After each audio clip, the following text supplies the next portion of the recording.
Welcome to Anime Adventures. This has been my latest addiction. I know that I keep having random latest addiction sort of things that happen. I kind of swap my games around and all that. Recently, I went on a small little mental health break, but now we're here and we're ready to show off some games and do more videos and content. Let's have some fun. Let me explain what Anime Adventures is and why I got addicted to it before we actually get into it. Just know that I won't be covering everything because I don't want to give anybody information overload, okay? There's so much to this game. Essentially, this game takes anime characters from your favorite animes and then it puts them into a gacha system where you can go to summon here and then you can summon for them. They rotate it like every hour. And then depending on what unit you get, then you get to make your entire team out of those units and then you're good, you know? Then that's the tower defense side of things. But this is literally the equivalent of taking a tower defense game and a gacha game, slapping them together in Roblox, and then bam, now you have Anime Adventures. If you guys don't know what a gacha game is, it's this whole summoning of monster stuff.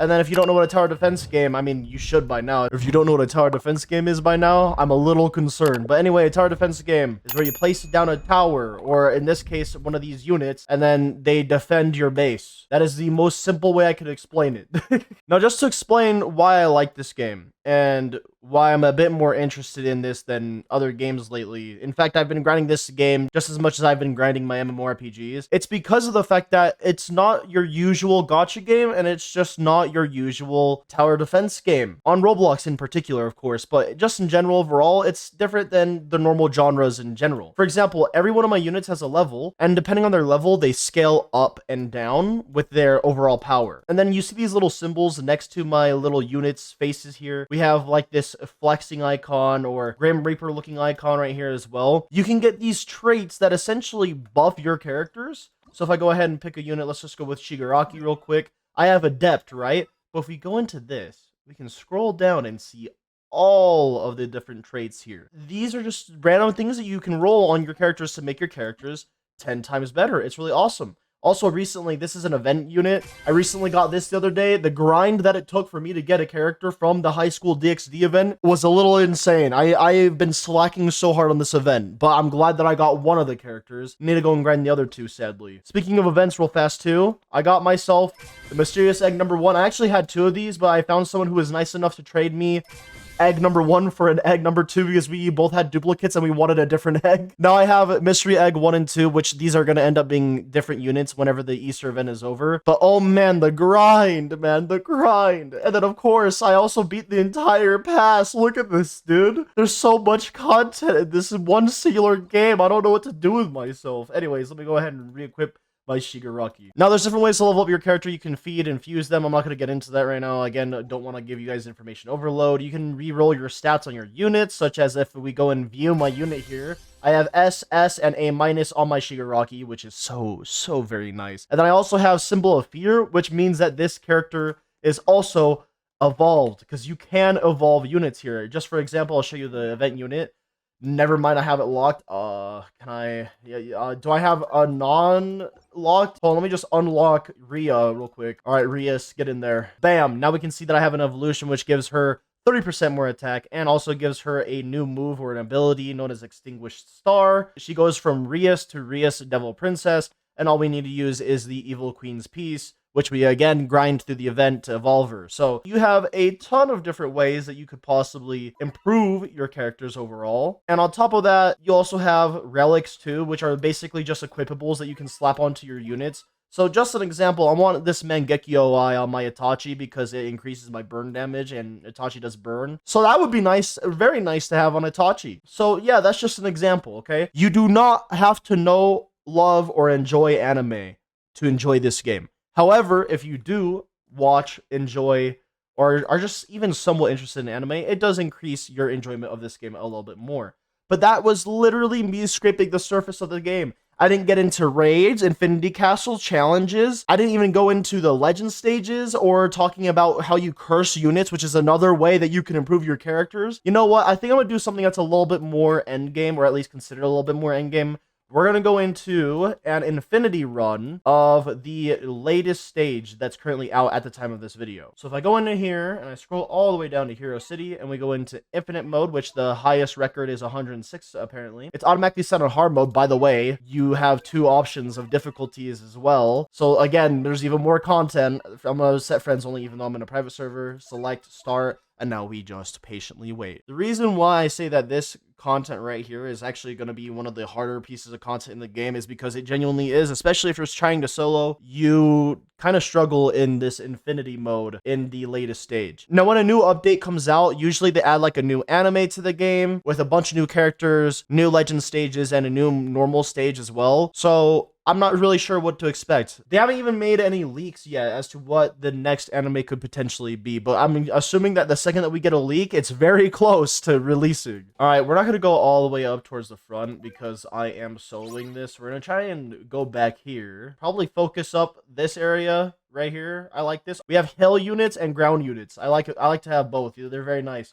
Anyway, wave 1. My goal for this run is at least wave 25. I think I can do it. I'm just saying, this is gonna get real hard for me. Oh yeah, there's also emotes in this game. So we have Dialit here, which I recently got. Also, if anyone's curious about what units I'm using, I have Hanji, Shigaraki, Aizen, Itachi, Bulma, and Kusoko? I don't know exactly who this character is. I'm sorry, I don't watch enough anime yet. But emphasis on yet. I'm a prime example of it. You don't need to watch or be super interested in anime yet to enjoy the game, okay? All right, let's go ahead and place my Hanji probably somewhere where they can hit everything. So back here would be ideal because then after I get a couple more upgrades, it increases the range. We're gonna need to do 1 upgrade right out of the way so that way we can actually hit some things here. Bam, Bulma upgrade. There we go. So the thing that's insane about this Hanji unit is that it actually has 50% crit and also applies bleed damage. So if everything goes well, this Hanji should be able to keep me afloat for a little bit. There's also modifiers on these enemies. I'll show you guys that whenever they pop up, but I don't see any on any of these right now. Do I go for another upgrade or go for another Hanji? Another Hanji seems like the better play here for survivability. Also, sometimes you'll see these little special effects that flow around the enemies. This one is the Easter event one. There's another one that would be for a battle pass one. They give you essentially like a little currency or drops or whatever it is that you're doing for the event, and it's pretty nice. One of the modifiers, I see one over here. We have, oh wait, yeah, here we have it. Fly. Basically meaning that only a hill unit, or I guess a ground unit that can target flying enemies, can hit the flying enemy. And it also has a shield on it with 1 shield. Basically, I have to pop the shield before I can actually deal damage to it.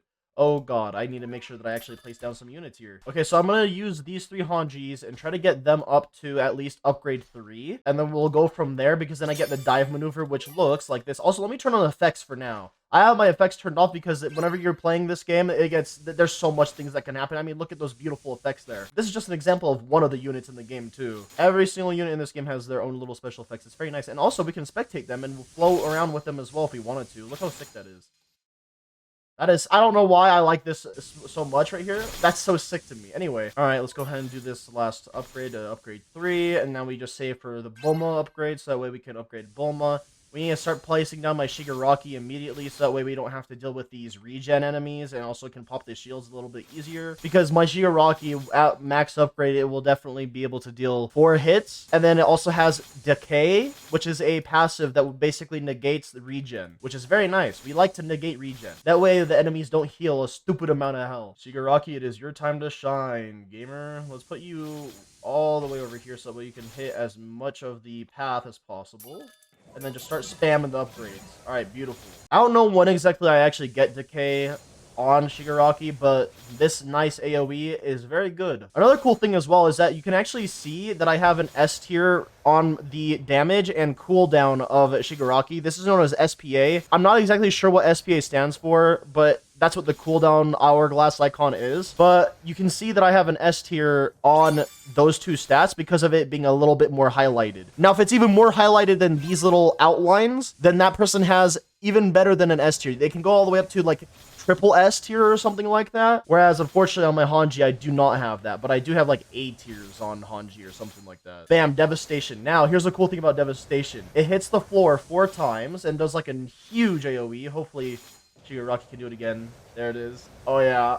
Oh yeah, wait, is it 3? I thought it was 4. I mean, I'll still take 3. I just thought it was 4. I guess it is 3. Interesting. Okay. I'm tempted to max out my Shigaraki because it's gonna help me a lot with just damaging the normal enemies, but also at the same time, I need to make sure that I actually place more Hanjis to help out. All right, instead of focusing up my Shigaraki, I'm gonna focus up my Hanjis a bit more so that way I can place 5 of these. There is a spawn limit of units that you can place. So Shigaraki has a limit of 3 and Hanji has a limit of 5.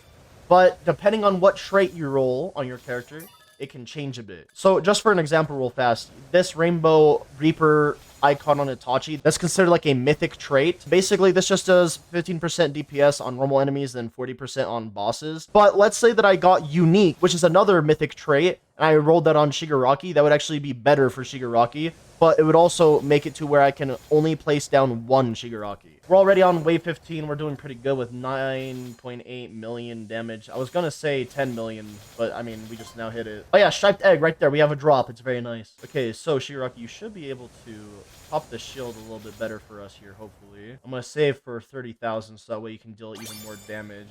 There we go.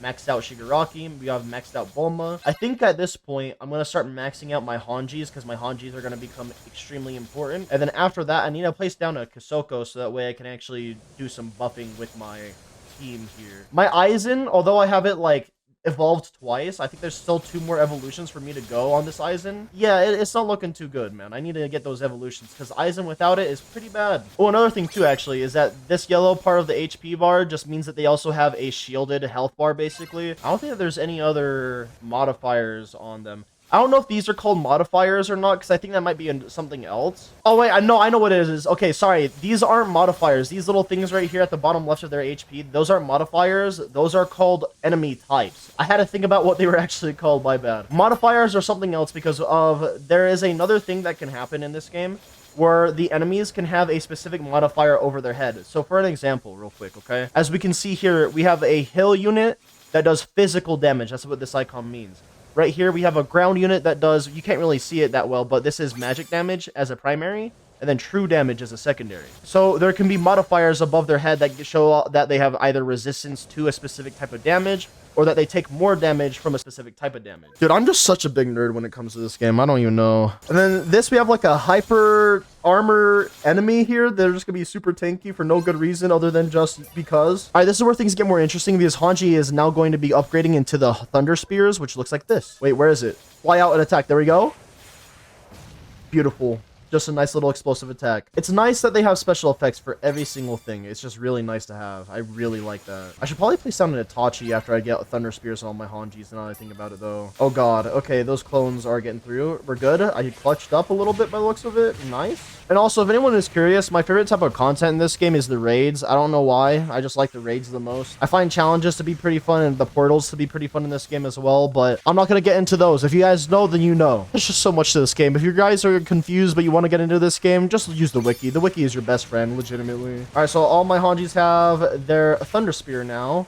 I can barely see, so we're going to finally turn my FX off. Sorry, I just want to actually be able to play the game. Let's go ahead and put Itachi up a little bit more in front, but also close by. Let me go ahead and set the target to strongest and then start upgrading Itachi to max, because I'm thinking that if I can at least get Itachi to start doing some burn damage on the stronger enemies, we should be all right. There is a boss. That is why I am kind of struggling. Oh, good God. Okay. Don't know if I'm going to survive this, but I'm hoping that I at least, again, get to wave 25. If I can get to wave 25, I will be a very happy camper. Stop stunning my units, please. Good God. All right. Hanji upgrades. You guys got to come in clutch, please. Oh, God. The bleed damage, please. If I don't die to this, I die to the winged Nomo. Oh, also, if anyone hasn't noticed yet, this Hero City level that we're playing on is actually based off of My Hero Academia. Do I need to upgrade my Hanjis some more? I think so, honestly. They're my biggest damage dealers right now. These clones! Get the clones! Get them out of here, please! Okay, we're surviving. We're clutching up, but barely. Oh my God. Alright, okay. So we got maxed out Hanjis in general. Now I'm going to risk it and try to max out Itachi. That or I might have to go for a Kasoko sooner than later, because having a damage buff right now might be ideal. Yikes. Okay, yeah. We're gonna place that right there. Anything in Kasoke's AoE should be able to. Okay, I don't have any. Okay, yeah, we lost. Wait, no, we didn't. Wait, yeah, we did. Wave 26, though. I'll take it. And then here we have the end screen. I earned some gems off of that, which we use to summon. Oh, also you can see what people would pull that are shiny versions of their units in the top left here.